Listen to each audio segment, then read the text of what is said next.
Hello. I would like to lead this video off responding to a comment that I just received in one of my videos. The comment goes, in order to delve into the depths of ourselves, we must first all want to seek it. Not all people are there. They are in waking sleep or absorption. And I couldn't agree more. Yet, this is not their fault. Those of us who are absorbed in an egoic realm, in a walking sleep like this responder claims, is not their fault. I go on to say, when I reply to this, is that the primary reason we are all asleep is because there's nothing in our environment, in the United States at least, if not in the whole Western Hemisphere. There is nothing in our environment that says, hey, have you checked out this essence known as consciousness? Or has anybody ever discussed with you about your existence and the qualities that are contained within this essence of yourself, this whisper from within? And that's the primary, you could say, problem, is that everywhere we're turning in the world to look for wholeness and completeness, it's just not there. This answer, this message is not here. And that's the main reason why I put out these videos, is just to say, hey, look over here, look in here, and analyze these qualities of yourself. And don't take my word for it. Don't take the sage's word for it. Don't take the book's word for it, the pointers, the seers, the saints, you name it. See for yourself that this realm within you that we call consciousness or awareness actually is what's real. And in that delving into yourself to see if that's real or not, you will experience directly the answer that this is what all of the sages and books and videos have been pointing to throughout time. That you are the answer, that first you are the problem, yet you are the answer. It's all contained within.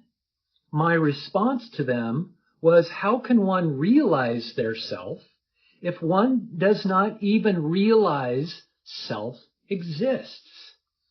So the message of non-duality is trying to bring to light that all that we seek in the world to satisfy our lack, to experience peace and contentment, is found within. I'd like to share a video with you in which the attendee gave me permission to share this with the world.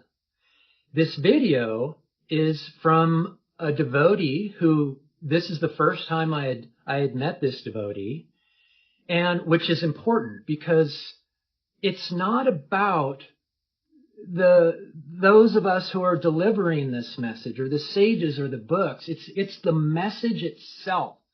Trust the message. You don't have to trust those of us who are trying to put this out there. Trust the message.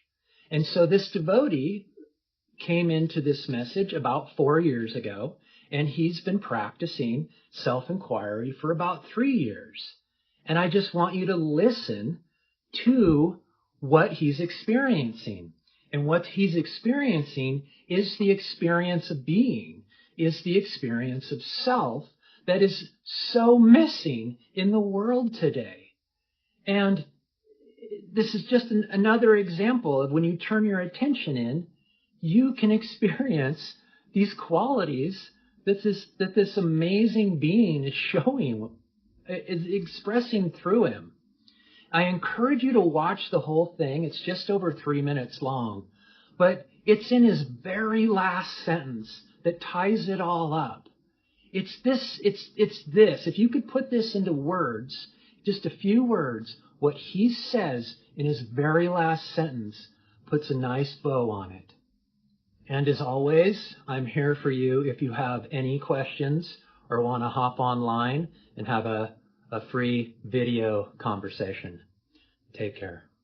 The beauty of the journey, but maybe I didn't explain properly, the labels dropped, the judgment dropped, the self-story dropped, all the idea of story in the world, the past, the future, everything dropped. There's only presence, and in that presence, there's pure being, and I feel the peace of my being all the time, constantly. No matter in which situation I am in, I don't react. People get surprised being around me. Something explodes right to me, and I don't react. Nothing makes me react. People get angry on the phone. I work on the phone a lot, and I don't react. It's a sense of compassion that arises. It's almost like it's intuitively, it's not through thought process, but I can feel where they're coming from and where this anger is why is anger being generated in this human being, and I don't have a sense of anger towards them, or it's more like a understanding no matter what's going on. So it's beautiful. I mean, in that sense, I feel like already this journey is a blessing, because I feel quite in peace all the time and like satisfied.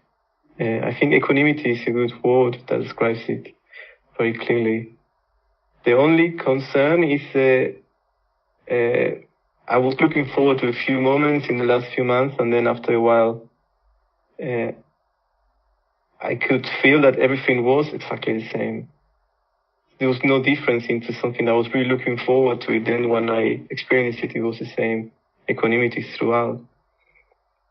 And that's what created this sense of very strong dispassion towards the show of the world, you know.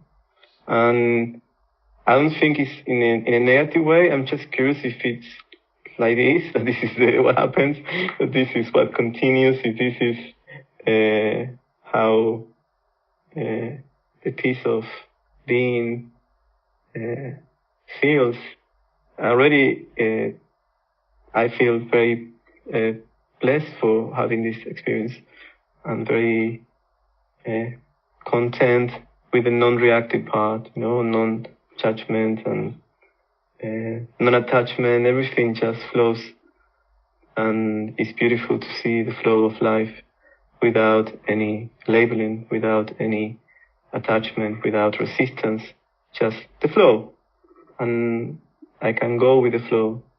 There's no story, there's no drama, there's no which is, to be honest, it was very surprising at the beginning to see how everything shifted to a place of like a continuous peace that never goes away.